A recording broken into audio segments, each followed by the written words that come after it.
새해 신년주일입니다. 새해에 주님이 주시는 말씀의 축복이 성도님들 가운데 충만하기를 축원합니다. 말씀을 시작하기 전에 로잔 선교 대회를 소개하려고 합니다. 로잔 선교 대회는 세계적인 복음 전도자 빌리 그레함 목사님하고 존 스토트 목사님을 통해서 하나님께서 세계 복음화를 위한 영향력과 아이디어를 서로 연결시키시고 주님의 놀라운 세계 복음화를 이루시기 위해서 일으키신 복음 운동입니다. 성령 운동입니다. 1974년 스위스 로잔에서 제1회가 시작이 되었기 때문에 로잔 선교 대회라 그렇게 부릅니다. 1989년에 필리핀 마닐라에서 2차 로잔 선교 대회를 합니다. 3차는 2010년 남아프리카 공화국에서 로잔 선교 대회를 하면서 온 교회가 온전한 복음을 온 세상에 전하자라는 비전으로 하나님이 주신 사명에 순종을 드리는 그러한 선교 대회입니다. 이제 4차가 올해입니다. 24년, 14년 만이죠. 대한민국에서 열립니다. 전 세계 그리스도인들이 세계 선교를 위한 영향력과 아이디어를 연결시키면서 주님의 뜻을 이루기 위하여 함께 하는 로잔 선교 대회가 대한민국에서 열리면서 하나님으로부터 이 마음을 받은 것입니다. 우리 한국교회가 2024년에 강단에서 주일 예배에 사도행전 말씀을 함께 선포하자. 이것이 성령의 연합운동이다. 말씀의 연합으로 주님 앞에 나아가자. 이 주님이 주신 마음에 함께 하고자 하는 일부 목회자들이 정말 사도행전으로 강단에서 함께 올 한 해 동안 하나님의 말씀을 선포하기로 마음을 들이면서 나아가고 있습니다. 우리 교회도 24년 주일 설교를 사도행전 말씀으로 전하려고 합니다. 사도행전 말씀이 선포될 때에 사도행전 말씀의 축복을 받으시기를 축원합니다. 성령님의 강력한 역사가 일어날 것입니다. 대부흥의 은혜가 일어날 것입니다. 오늘 신년 첫째 주일 사도행전 1장 1절에서 11절 함께하는 교회들이 설교의 내용은 주님께서 주시는 은혜에 따라서 달라지지만 본문은 지금 다 동일하게 이 본문으로 이 시간에 설교를 하고 있습니다. 주님께서 이 자체부터가 주님께서 일하시는 것입니다. 사도행전의 시작은 부활 복음으로 시작됩니다. 예수님께서는 부활하실 것을 예언하셨습니다. 그런데 사람들은 부활의 예언을 소홀히 들었습니다. 흘려들었습니다. 특별히 메시아 구원자라고 하시는 분이 십자가에 초라하게 죽어가는 모습을 보면서 아니 어떻게 메시아가 어떻게 구원자가 초라하게 군인들한테 끌려가고 사내들인에게 완전히 당하면서 십자가에서 저렇게 초라하게 죽을 수 있어? 그건 아니지 하면서 부활의 예언의 말씀을 더 믿지 않았습니다. 예수님의 제자들도 예수님께서 십자가에 죽으시고 무덤에 묻히신 이후에 아주 정신적으로 혼란스러웠고 두려움에 쫓겼습니다. 그래서 예수님께서 십자가에서 죽으실 때 나는 저 십자가를 질 수 없다. 저 십자가는 나하고 관계없는 십자가다. 내가 여기에서 십자가를 끊어내야 내가 살 수 있다 하면서 십자가 앞에서 등을 돌렸습니다. 나는 십자가를 질 수 없다. 그렇게 제자들이 뿔뿔이 흩어지기도 했어요. 그런데 놀랍게 예수님은 부활의 예언대로 부활하셨습니다. 다시 사셨습니다. 죽음의 권세를 이기시고 부활하셨습니다.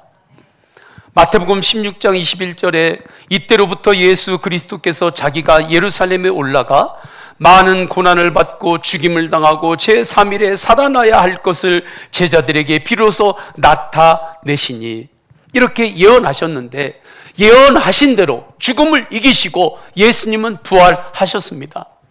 우리가 예배하는 예수님, 우리가 찬양하는 예수님은 부활하신 예수님이십니다. 죽음의 권세를 이기신 예수님을 우리는 예배하는 것이고, 부활의 예수님을 믿고 주님을 따르는 것입니다. 부활하신 예수님께서는 제자들에게 찾아오셔서 확실한 많은 증거로 부활하심을 나타내셨습니다. 그리고 하나님 나라의 일을 말씀하십니다. 3절이죠. 우리 3절 다 함께 읽겠습니다. 시작. 그가 고난 받으신 후에 또한 그들에게 확실한 많은 증거로 친히 살아계심을 나타내사 40일 동안 그들에게 보이시며 하나님 나라의 일을 말씀하시니라. 아멘. 부활하신 예수님께서 40일 동안 집중적으로 제자들에게 하나님 나라를 말씀하십니다. 하나님 나라의 일들을 가르치십니다. 우리가 학위를 하시는 분들이, 인텐시브로 하시는 분들이 있습니다. 집중적으로 한 2주, 3주를 아침부터 밤까지 계속해서 강의를 듣고 공부를 하는 거예요. 그러면 그 양이 적지 않습니다. 한 학기 양이 됩니다. 학생들이 계절학기를 하는 학생들이 있습니다. 방학 때 한 2주나 그 전후로 매일마다 그 과목 공부를 하는 것입니다. 그게 한 학기 분량이에요. 그러니까 양이 적지 않은 양입니다. 이렇게 보면 부활하신 예수님께서 제자들에게 직접 40일간을 말씀하셨다는 것은 적은 시간이 아닙니다. 그리고 세상에 일타 강사들이 있는데 예수님은 일타 강사하고는 비교할 수 없는 분이시죠.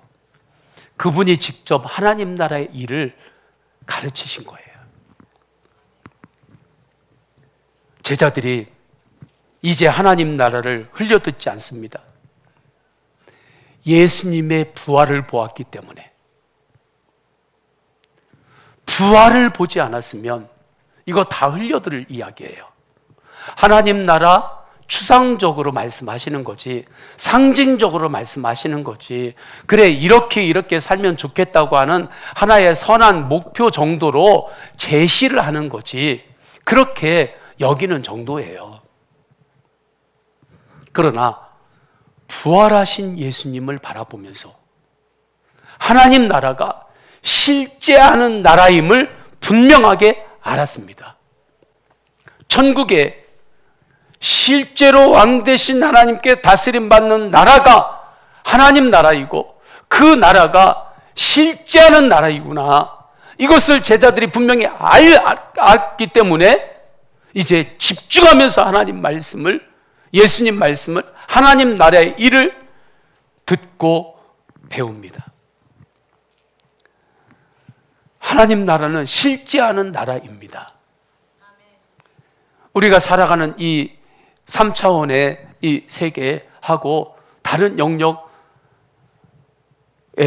있는 하나님의 나라는 실제하는 나라예요.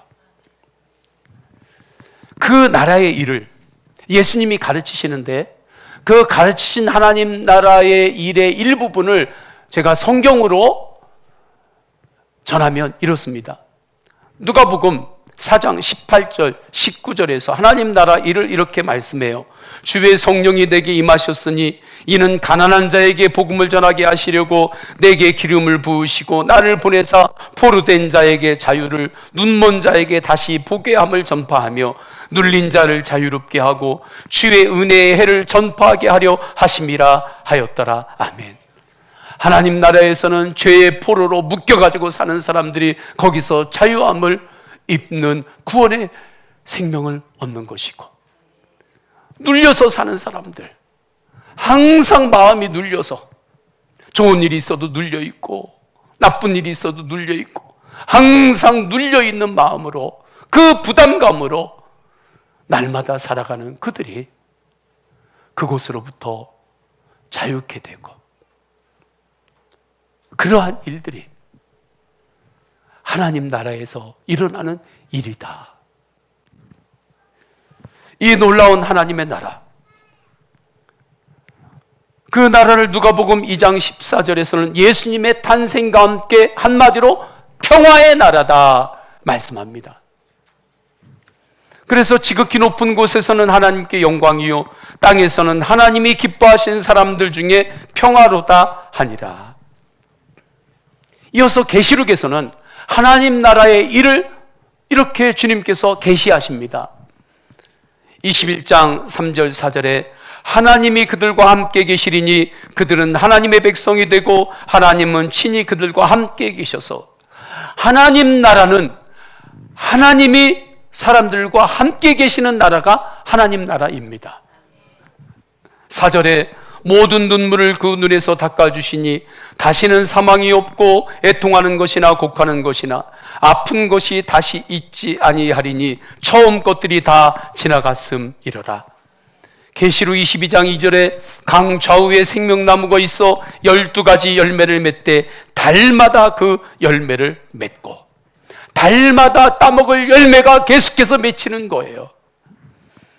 제자들이 이러한 하나님 나라가 분명히 있음을, 분명히 실제하는 나라임을 부활 복음으로 알았습니다. 확증했습니다. 그때 제자들의 심정은 뜨거워졌습니다. 이렇게 놀라운 하나님 나라의 일들이 부활하신 예수님으로 이루어지는구나. 죽음까지 이기시고 부활하신 예수님을 보니까 이 말씀이 믿어지는 거예요. 그전에는 못 믿어졌어요. 그러니까 한 귀로 듣고 한 귀로 흘렸어요. 그런데 이제 믿어지는 것입니다. 그래서 감격하며 들뜬 마음에 예수님, 그러면 그 하나님 나라가, 하나님 나라의 일이 이 땅을 살아가고 있는 우리의 삶 가운데 이루어지는 때는 언제입니까? 그것을 묻습니다. 6절 우리 다 함께 읽습니다. 시작. 그들이 모였을 때에 예수께 여쭈어 이르되 주께서 이스라엘 나라를 회복하심이 이때니까 하니. 주님, 그렇게 마음의 눌림으로 사는 것이, 그 눌림이 이제는 풀어지고 그 눌림을 십자가에 못 박고 살아가는 그 하나님 나라의 일이, 눈물이 있을 때 그 눈물을 닦아주시는 하나님의 손길을 만나는 그 일이 내가 살고 있는 이곳에서 이루어질 때, 그때가 언제입니까? 하나님 언제나 풀립니까? 언제나 하나님이 이 어렵고 답답한 것들이 언제나 풀립니까? 이렇게 제자들이 예수님께 묻는 거예요. 이것이 우리들의 마음입니다. 지혜롭지는 못한 거예요. 마음이 급해요. 이때 제자들이 예수님께 이렇게 물어야 됩니다. 그 하나님 나라의 일, 눈물이 닦여지고 자유케 되고 보지 못했던 것들을 다시 보게 되는 그 하나님 나라의 일이 이 땅에 우리의 삶 가운데, 가정에, 내 인생 가운데 이루어지게 하려면 우리가 어떻게 해야 합니까? 예수님, 우리가 어떻게 할까요? 그 나라는 분명히 싫지 않은 나라인데, 그 나라, 천국에 있는 그 나라가 우리의 인생에, 우리의 일상에, 우리의 삶의 자리에 그 하나님 나라가 나타나게 하려면 주님, 우리가 어떻게 해야 할까요? 주님, 우리가 어떻게 순종을 드려야 할까요? 그걸 물어보고 거기에 포커스를 둬야 되지요. 그런데 그것은 관심이 없고 그냥 그때가 언제예요? 하나님이 알아서 다 하실 그때가 언제예요? 이렇게 질문하는 거예요. 질문 자체가 잘못된 거예요. 성급합니다. 이해는 가요. 하나님의 그 공의와 평화와 열매와 회복이 빨리 왔으면 좋겠다고 생각한 이유이지요. 그런데 이 성급한 마음으로 되는 게 아닙니다. 성급한 마음에 붙잡히기 시작하면 기다리지를 못합니다. 열매가 익어가는 그 기간을 기다리지를 못해요. 주님이 지혜를 주시는데 그 지혜를 기다리지를 못합니다. 그러다가 헛발질합니다. 제가 그랬습니다.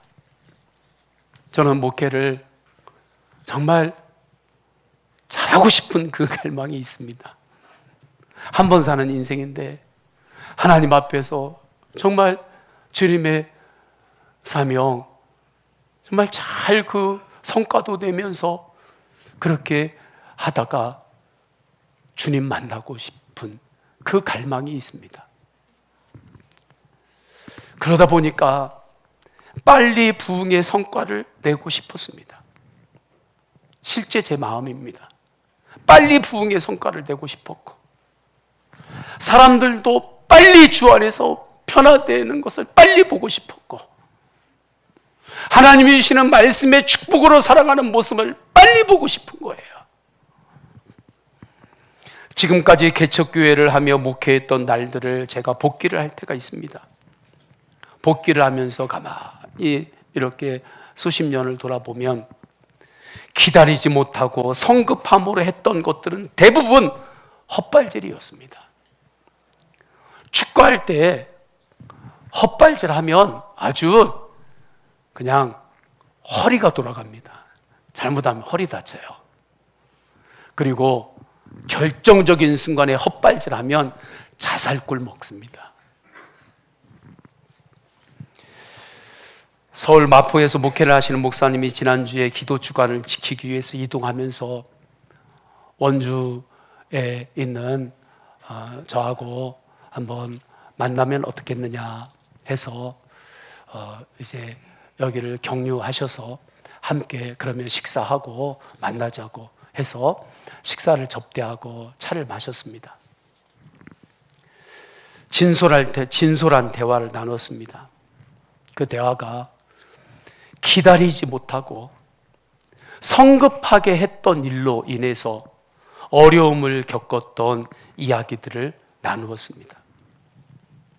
성급하지 않게 이제는 기다림의 목회를 한다고 합니다. 이제는 하나님께서 자기에게 특별한 재주를 안 준 것이 감사하대요. 나한테 특별한 재주를 하나님께서 안 주셨기 때문에 하나님께서 세워주신 그곳에서 기도와 말씀으로 그렇게 평범하게 주님을 나타내고 그리고 주님께서 하실 것을 믿는 믿음으로 기다릴 수 있게 되었다고. 그러면 주님이 하시더라. 그때 주님이 하시더라. 그것을 나누었습니다. 기다림도 실력입니다. 그런데 유의해야 할 점이 있습니다. 세상에서 말하는 기다림하고 주님이 원하시는 기다림은 다릅니다. 주님이 원하시는 기다림은 사도행전적 기다림입니다. 믿음으로 기다리는 거예요. 믿음으로 기다리시기를 축원합니다. 믿음의 기다림은 적극적인 기다림입니다. 기도하면서 기다리는 것입니다. 주님께서 하실 것을 믿으면서 기다리는 것입니다. 하나님의 일은 주님이 하시는 거지 내가 해가지고 하나님의 일이 이 땅에 나타나지는 게 아닙니다. 그건 왕 대신 주님이 하시는 거예요. 하나님 나라의 일은 내가 하는 게 아니에요. 그러니 예수님께서 말씀하신 그 하나님 나라의 일, 마음이 눌렸던 것들이 자유케 되고 평화가 임하고 죄에서 구원받고 하는 모든 하나님의 일은 주님이 하십니다. 반드시 주님이 하신다는 믿음을 가지고 이제는 믿음으로 말하고 믿음으로 행동하면서 기다리는 것입니다. 사람이 아무것도 않고 가만히 있는다고 그 사람이 안에 기다림이 있는 게 아닙니다. 가만히 있어도 아주 그냥 마음은 성급해가지고 어쩔 줄 모르는 사람이 있고 이 일 저 일 아주 바쁘게 일을 하는데도 오히려 그 사람 중심에는 믿음을 가지고 기다리는 그 고요함이 있는 사람이 있습니다. 그러니까 겉으로 볼 때 막 일을 많이 하느냐 적게 하느냐 그게 중요한 게 아니에요. 아침부터 저녁까지 이 일 저 일로 아무리 바쁘더라도 그는 사도행전적 기다림, 믿음으로 기다리고 믿음으로 행동하면서 기다리는 것입니다. 주님께서 하신다. 주님께서 하실 것입니다. 이것이 믿음의 기다림이에요. 그 사람은 순종하며 기다립니다. 하나님이 주신 말씀을 믿음으로 선포하면서 기다립니다. 우리에게 주신 하나님의 자원이 있습니다. 하나님의 자원이 하나님의 말씀입니다. 말씀을 선포하고 하늘의 자원을 사용하며 사시기를 축원합니다. 세상의 자원만 가지고 살지 말고 하늘의 자원으로 사시기를 축원합니다. 말씀을 선포하면서 기다리는 거예요. 그래서 4절 후반부에 보면 아버지께서 약속하신 것을 기다리라. 하나님 아버지께서 약속하신 것이 있는데 그것을 기다리라. 이 말씀을 받은 제자들은 오순절 다락방에서 정말 기도하면서 기다렸습니다. 그런데 기다리는데 오늘 하루를 기다려도 하나님 아버지께서 약속하신 것이 안 와요. 그 다음 날이 가도 약속하신 것이 아무것도 나에게 오지를 않아요. 현실이 되지 않아요. 구체화가 되지 않아요. 그때 포기하지 않습니다. 그때마다 제자들은 예수님께서 하신 말씀 5절 후반부에 너희는 몇 날이 못되어 성령으로 세례를 받으리라. 몇 날이 못되어 성령으로 세례를 받으리라. 주님께서 성령을 주신다고 하셔서 주님께서 하실 거야. 주님께서 반드시 하실 거야. 그렇게 말씀을 선포하고 믿음으로 말을 하면서 서로를 격려하면서 그렇게 오순절 다락방에 있었던 것입니다. 그곳에 성령님이 불같이 임재했습니다. 그때부터 놀라운 일이 일어납니다. 부활하신 예수님께서 40일 동안 가르치신 하나님의 나라의 그 일들이 내 안에서 일어나기 시작하는 겁니다. 하나님 나라의 일들이 시작이 되기 시작해요. 초대교회에 하나님의 나라가 이루어집니다. 이길 수 없는 것들, 이길 수 있는 힘이 내 안에 생기기 시작해요. 그때는 박해의 시대였습니다. 박해를 받고 환난을 받는 가운데 얼마나 흘리는 눈물이 많았겠습니까? 그런데 성령님께서 흐르는 눈물을 닦아주시는 그 은혜를 체험합니다. 믿음으로 심었던 기도의 씨앗들, 언제나 싹이 날까 했던 그 기도의 씨앗들이 조금씩 싹을 틔우기 시작하고 열매들이 자라면서 100배, 60배, 30배 열매를 맺습니다. 성전 미문에서 평생 구걸하면서 살던 사람이 하나님을 찬양하는 사람으로 바뀝니다. 초대교회 안에 사고 파는 경제 원리가 아닌 주고받는 하나님 나라의 재정 원리로 각 사람들의 필요가 채워집니다. 제자들이 과거에 얼마나 수치를 드러냈습니까? 3년 동안 따랐던 예수님을 저주했습니다. 예수님으로부터 등을 돌렸습니다. 예수님 등에 칼을 꽂은 이들이 베드로였고 제자들이었습니다. 그게 얼마나 수치이고 부끄러움입니까? 그런데 이제는 주 예수 그리스도의 십자가 은혜 안에서 부활하신 예수님이 베드로에게 너 날 사랑하느냐? 널 날 사랑하느냐? 널 사랑하느냐? 물어보시면서 내 양을 먹일 수 있겠니? 내 양을 먹이라 하면서 그 수치와 부끄러움까지도 예수님께서 다 씻어주십니다. 성도님들 가운데 수치와 부끄러움이 2024년도에 있었던 그러한 때가 있었나요? 그 스토리가 있나요? 예수님 앞에 서십시오. 주님께서 그 모든 것들을 씻어주십니다. 십자가의 피로 씻어주십니다. 제자들 안에 있던 그 트라우마가 암으로 갑니다. 정말 하나님 나라의 일들이 시작이 되는 거예요. 하나님 나라의 일들이 그들의 삶 가운데 나타나기 시작합니다. 초대교회의 구제 문제로 심각한 갈등과 분쟁이 생겼습니다. 시험이 있었습니다. 그런데 시험을 만났을 때, 분쟁이 있었을 때 기도와 말씀으로 풀어갑니다. 예전에는 이럴 수가 없었습니다. 자기 성질대로 풀어갔습니다. 자기 경험대로만 풀어갔습니다. 그런데 이제 그 시험을 만났을 때, 교회 안에 그 분쟁이 생겼을 때 기도와 말씀으로 풀어갑니다. 이게 하나님 나라의 일입니다. 하나님 나라의 일이 나타나기 시작하는 거예요. 조금씩 조금씩. 예수님께서 하나님 나라를 여기 있다 저기 있다고 말하는 것이 아니라 하나님 나라는 너희 안에 있느니라 하신 말씀이 조금씩 조금씩 깨달아집니다. 누가복음 17장 20절을 보게 되면 바리새인들과 예수님과의 대화가 나와요. 바리새인들이 하나님의 나라가 어느 때 임하니까 제자들이 똑같이 이것만 물었죠. 언제 돼요? 언제 돼요? 언제 문제 해결돼요? 이게 포커스가 아니에요. 하나님 저 언제 문제 해결돼요? 언제 저 이거 해결돼요?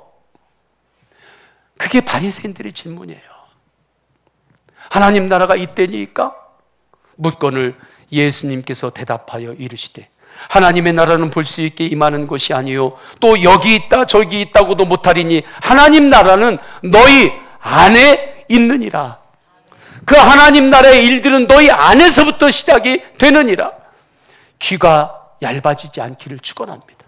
세상에서 이 얘기하면 그래? 저기서 이 얘기하면 저 그래? 귀가 얇아지지 말고 하나님 나라의 일, 그러한 놀라운 일은 너희 안에서 시작이 되느니라. 믿음 있는 사람만이 기도하며 기다릴 수 있습니다. 순종으로 믿음의 말을 하며 말씀을 선포하며 기다릴 수 있습니다. 이것이 사도행전적 기다림의 능력입니다. 우리는 예수 그리스도를 믿음으로 이미 하나님 나라의 백성이 되었습니다. 이 땅에서 살아가지만 우리의 영혼의 소속은 이제 하나님 나라 소속입니다. 그래서 사도 바울께서는 빌립보서 3장 20절에 이렇게 말씀해요. 다 함께 읽겠습니다. 시작. 우리의 시민권은 하늘에 있는지라. 아멘. 예수님을 믿음으로 우리의 시민권은, 우리 영혼의 시민권은 이제 하나님 나라로 옮겨졌습니다. 할렐루야. 그곳으로 영적인 영주권이 완전히 옮겨진 거예요. 이 믿음의 정체성을 분명히 하시기를 축원합니다. 우리가 육신으로는 대한민국에 살지만 우리의 영혼은 이제 하나님 나라의 시민이 되었고 그곳의 영주권으로 우리는 완전히 옮겨졌습니다. 그렇게 되면 놀라운 일들이 일어나요. 우리 안에 하나님 나라에 맞게 우선순위가 잘 정리가 됩니다. 대한민국 헌법 1장 1조 그 우선순위잖아요. 그것처럼 하나님 나라의 헌법은 성경입니다. 성경에서 말씀하시는 그 말씀의 우선순위가 제1로 가는 거예요.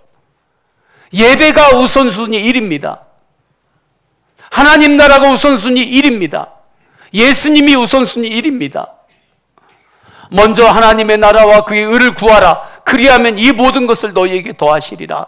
이게 우선순위 말씀인데, 하나님의 축복은 우선순위가 잘 정리가 될 때 그 정리된 우선순위를 타고 우리에게 실제가 되는 것입니다. 정직이 신앙의 삶에 충성합니다. 믿음으로 사는 삶에 충성을 결정합니다. 하나님의 영광을 위한 삶을 결정합니다. 이게 하나님 나라에 속한 사람에게 자연히 새롭게 재구성되는 인생관이고 가치관이고 내 삶의 목적인 것입니다. 그곳에 하나님 나라의 일들이 나타나기 시작해요. 하나님 나라에 속한 그 기적들이 그곳에 시작이 됩니다. 눈물이 있으면 주님이 닦아주십니다. 성령의 권세는 이기는 권세입니다. 어려울 때 이길 힘을 주십니다. 하나님의 말씀이 우리에게 놀라운 자원이 됩니다. 세상이 주는 자원으로만 살지 말고 하나님이 주신 하늘 자원으로 사시기를 축원합니다. 우리에게 주시는 하늘의 자원은 하나님의 말씀이에요. 말씀을 선포하시기를 축원합니다. 믿음으로 말씀을 선포할 때 그 말씀의 영향력을 내 생각과 마음이 받는 거예요. 말씀의 그 영향력을 내가 받으면서 내 인생의 말씀으로 조금씩 조정이 되기 시작하고 인생의 각도가 바뀌기 시작하고 하나님이 주시는 새 힘을 얻는 것입니다. 하늘의 자원, 하나님의 말씀의 자원을 선포하며 사세요. 말씀 선포 캘린더를 송구 영신 예배 때 나누었습니다. 못 받으신 분들은 예배가 끝난 이후에 나가시면서 한 잔씩 받아가십시오. 말씀 선포 달력 캘린더는 한 장으로 되어 있습니다. 1에서 30일 동안 매일 하루의 말씀을 선포할 수 있도록 만들어졌습니다. 그곳에 나와 있는 말씀을 선포를 해보면 이렇습니다. 어제하고 오늘의 말씀 선포 구절입니다. 이사야서 22장 22절인데 우리 다 함께 선포합니다. 시작. 오늘 나의 동선마다 축복된 만남과 기회의 문을 여시고 열리지 말아야 할 문을 닫으십니다. 다음 시작. 주님께서 내 길을 지대하고 계십니다. 내가 어디로 가든지 하나님의 선하심과 인자하심이 나를 따릅니다. 아멘. 이렇게 선포를 하세요. 오늘 주신 말씀 사도행전적 기다림으로 이렇게 말씀 선포를 하며 기도하시기를 축원합니다. 행하시기를 축원합니다. 사도행전 1장 4절을 이렇게 말씀 선포할 수 있어요. 나는 믿음으로 기다릴 줄 압니다. 기다림을 통해 하늘의 자원을 공급받습니다. 다 함께 선포합시다. 시작. 나는 믿음으로 기다릴 줄 압니다. 기다림을 통해 하늘의 자원을 공급받습니다. 아멘. 이렇게 말씀 선포를 하면 이 말씀의 선한 영향을 받아요. 나의 생각과 마음과 나의 영이. 이때 하나님의 나라가 우리 안에서 실제가 됩니다. 서울 종로에 가면 미국 대사관이 있어요. 대한민국에 그 대사관이 있습니다. 대한민국 땅 안에. 그런데 미국 대사관의 다스림을 받는 법은 미국 법입니다. 우리가 이 땅에서 육신으로 살고 있습니다. 그러나 이 땅으로 살고 있으나 이제 예수 그리스도를 믿는 자는 하나님 나라 법의 다스림을 받아요. 하나님 나라 법은 말씀입니다. 믿음입니다. 기도입니다. 그렇게 하나님 나라 말씀의 법의 다스림을 받으며 살아가는 이를 사도행전 1장 8절에서 말씀하는 복음의 증인인 거예요. 하나님 나라의 증인입니다. 하나님 나라의 증인, 복음의 증인으로 사는 삶에 충성하시기를 축원합니다. 이렇게 복음으로 증인으로 사는 삶에 충성하는 사람들이 있어요. 어느 성도님은 정말 제가 볼 때에도 정말 어렵고 힘겨운 구간들을 통과하는데 1, 2년 통과한 게 아닙니다. 그런데도 그것을 또 이겨내고 그걸 통과하면서 여기까지 와요. 보니까 반석의 말씀을 주셨더라고요. 너를 반석 위에 내가 세워놓았다. 그리고 성령의 바람. 그 말씀 바라보고 그 말씀 붙잡고 살아오니까 수십 년을 이길 힘을 하나님께서 주셨던 거예요. 말할 수 없이 없는 가운데도 목사님 감사합니다. 감사해요. 그 사람은 감사함으로 그 어려움을 이기고 있었고 그게 바로 하나님 나라의 증인으로서의 삶에 충성을 하는 거예요. 그러니까 목회자 마음이 어떻겠습니까? 내가 더 쓰러지는 가다가 그냥 꼬꾸라져도 더 기도하고 더 충고해야지. 성도는 저렇게 감사함으로 저렇게 싸우고 하나님 나라의 증인으로 저렇게 살고 있는데 목회자도 그런데 예수님은 어떻겠습니까? 인도네시아 팔렘방 단기 선교 1차 모임을 어제 새벽 기도 후에 가졌습니다. 우리 교회가 마지막 때에 하나님 나라 증인으로 선교에 쓰임 받는 것이 감사합니다. 인도네시아 단기 선교는 그 팀원들만으로 이루어지는 선교가 아닙니다. 온 교회 성도님들이 인도네시아 팔렘방 단기 선교를 위하여 한 마음으로 기도하고 함께 하시기를 축원합니다. 그때 하나님 나라의 증인으로 우리가 선교할 수 있습니다. 그렇게 될 것입니다. 하나님 나라의 말씀은 악보예요. 우리에게 주신 악보입니다. 이것을 연주하는 것은 우리들에게 달려 있습니다. 순종으로 연주하는 것입니다. 기도로 연주하는 거예요. 말씀 선포로 연주하는 것입니다. 그러면 하나님 나라의 일, 하나님의 놀라운 이 말씀의 축복이 우리의 삶 가운데 연주가 되는 거예요. 세상 사람들이 그 연주를 기다립니다. 하나님 나라의 말씀은 우리에게 주신 악보예요. 이 말씀을 순종으로 연주하세요. 기도로 연주하세요. 그리고 기다리세요. 그러면 주님이 하십니다. 기다림과 게으름은 동의어가 아니에요. 하나님 나라의 증인으로 사는 삶에 주님 제가 충성하겠습니다. 이것을 결정하면서 우리 다 함께 찬양하십시다. 찬양하실 때 약할 때 강함 대신에 찬양합니다. 이 찬양으로 우리가 이렇게 선포할 수 있어요. 나는 약할 때 오히려 강한 자입니다. 주님이 함께 하시기 때문입니다. 약할 때 강함 대신에 약할 때 강함 대신에 나의 보배가 되신 주 나의 모든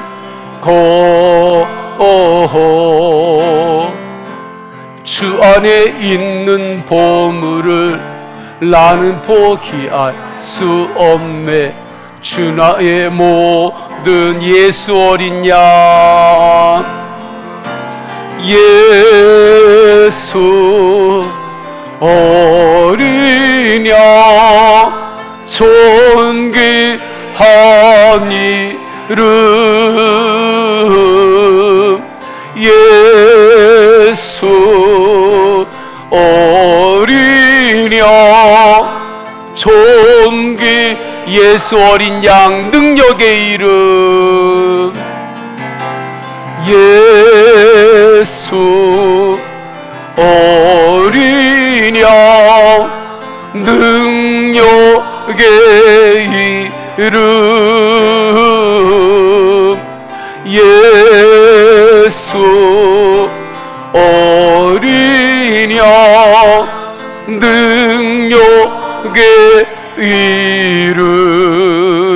다 함께 기도하십시다.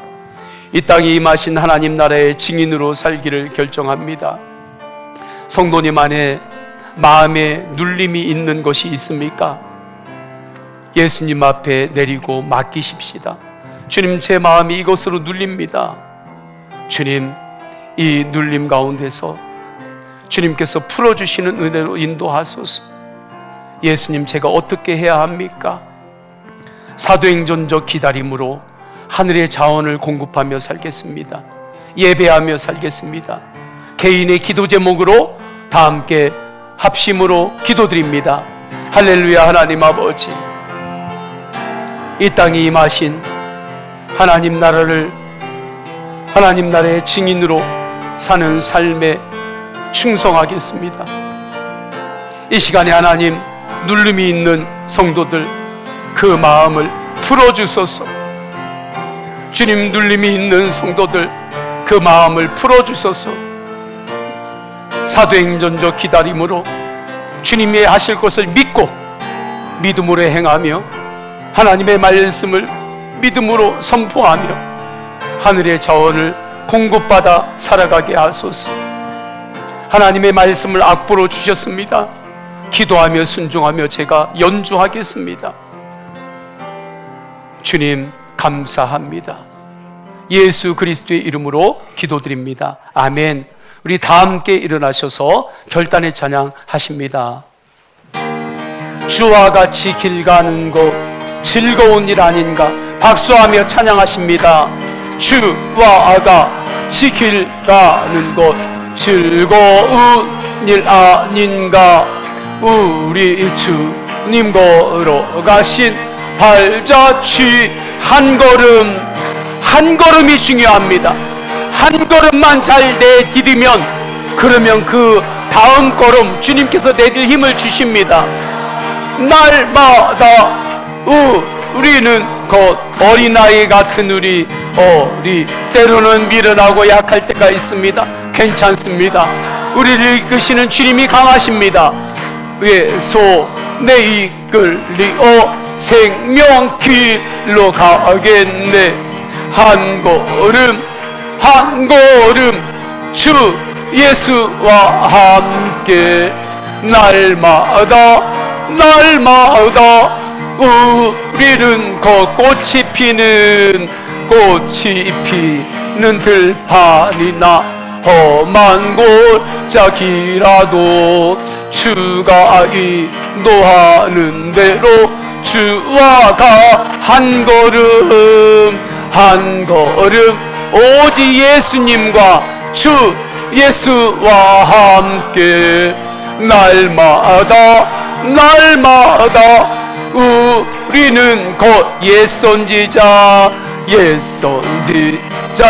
녹같이 우리들도 천국에 갈 그날까지 주님과 함께 걷겠습니다. 한 걸음 주 예수와 함께 날마다 우리는 걷겠네. 아멘. 성부, 성자, 성령 삼위일체 하나님의 사랑과 은혜와 감동하심이 성급함은 주님 앞에 내려놓고 오직 주님 바라보며 하나님 나라의 증인으로 예수님의 말씀을 선포하고 예수님을 나타내는 삶에 충성하기를 결정하며 나의 힘이신 예수님과 함께 세상을 향하여 나아가는 모든 예배자들 머리 위에 영원까지 함께 하시기를 간절히 축원하옵나이다. 아멘.